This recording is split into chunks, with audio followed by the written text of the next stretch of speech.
Hey everyone, and welcome to This Explainer. Today, we're taking something incredibly common, something that's probably sparked a little bit of panic in living rooms all over the world, and we're turning it into this amazing journey through human biology. We're talking about baby hiccups. We'll be exploring everything from these wild evolutionary theories connecting us to ancient amphibians right up to cutting-edge neuroscience that shows exactly how a baby's brain wires itself. It's honestly a perfect example of how a totally everyday quirk is actually a hidden masterpiece of biological engineering. Okay, so here's our roadmap for today. First, the hiccup mystery. Second, mechanics and old myths. Third, evolution or burping reflex. Fourth, wiring the baby's brain. And finally, number 5, tips for anxious parents. Let's dive right into section 1, the hiccup mystery, uncovering a universal parental worry. Picture this. You're looking down at your tiny little newborn, they've just finished feeding, and suddenly their entire little body starts repeatedly jerking. It completely sparks immediate panic, right? Why do babies hiccup so much? It's literally the ultimate question for anxious parents who immediately assume their baby has to be in discomfort or pain. But, what most people don't realize is that your baby has actually been doing this long before they were even born. Yeah, this behavior starts as early as 9 weeks into pregnancy.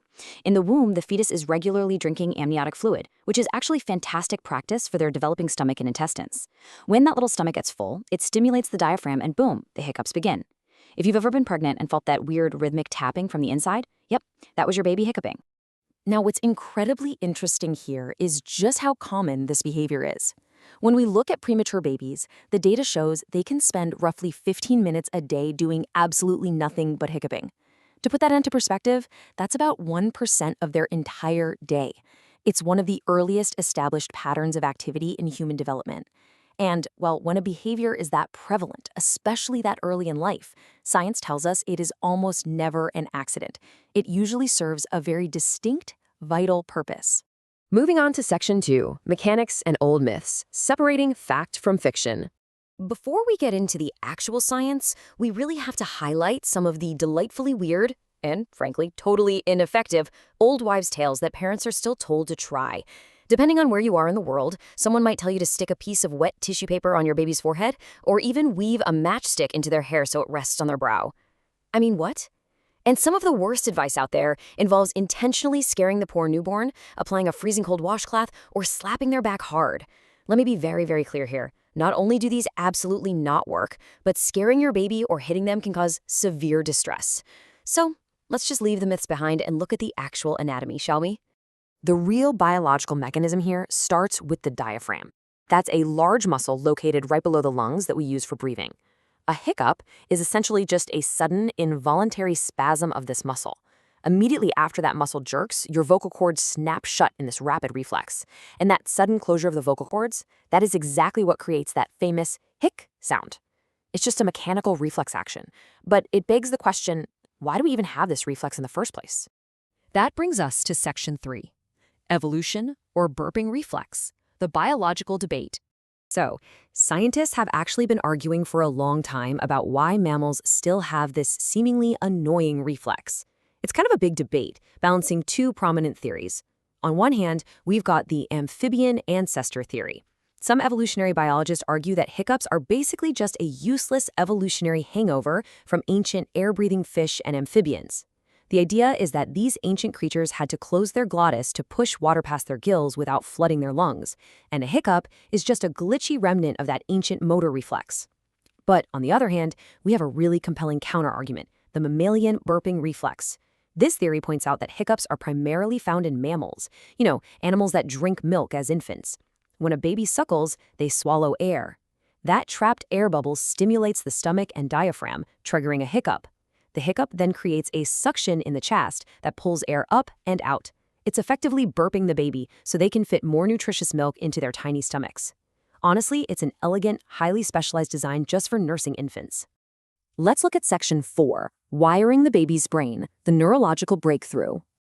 Okay, this is where it gets really cool. In November 2019, this groundbreaking study from University College London finally revealed the neurological truth behind those tiny chest spasms.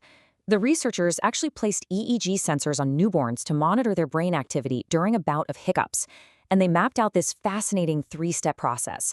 Step 1, the baby's diaphragm muscle contracts, which kicks off the hiccup. Step 2, immediately 2 incredibly large brainwaves trigger in the baby's cortex. Step 3, a third brainwave follows, which is actually really similar to the brainwave you get when hearing a noise. The researchers figured out that the newborn's brain is actively linking the physical feeling of the muscle contracting with the audible hic sound. Guys, this is huge. The hiccups are actually a critical training mechanism for the brain. The baby is literally mapping its own internal body, learning how to monitor its breathing muscles so that eventually it can voluntarily control breathing by moving that diaphragm up and down. So those hiccups, they aren't a nuisance at all. They're essential brain wiring happening in real time. Which leads us nicely into Section 5, Tips for Anxious Parents are Actionable Takeaways. Now, while doing absolutely nothing is usually the best medicine, because the hiccups will just pass on their own, there are a few gentle adjustments you can make if you really want to help. Let's look at what to do. If the hiccups start during a feed, just pause for a second and hold the baby upright. You can also offer a pacifier. The sucking motion actually helps relax the diaphragm. Try to ensure a calm environment before feeding, and if you're bottle feeding, maybe try a nipple with a smaller hole so the baby doesn't gulp too much air. Contrast that with what not to do, which we touched on a bit earlier. Please do not scare them. Do not try to make a baby hold their breath. Absolutely no hard slaps on the back, and no freezing washcloths. Just treat the baby gently and let biology do its thing. I just absolutely love this quote from neonatal nurse and baby coach Molly. It perfectly summarizes everything we've talked about today. It completely dissolves all that parental anxiety with the reassuring reality of healthy biological development. Your baby isn't in pain. Their nervous system is just having a highly productive workout. They're learning, they're growing, and everything is functioning exactly as it should be. So knowing all of this, knowing that baby hiccups are actually this essential brain wiring superpower, it kind of leaves us with a fascinating question to ponder. What other everyday bodily mysteries, the ones we find slightly annoying or try to suppress all the time, are secretly working to our advantage? It really makes you look at the human body with a whole new level of respect, doesn't it? Thank you so much for joining me on this explainer. And hey, the next time you hear that tiny hic, just remember, that is the sound of a brilliant little brain powering up.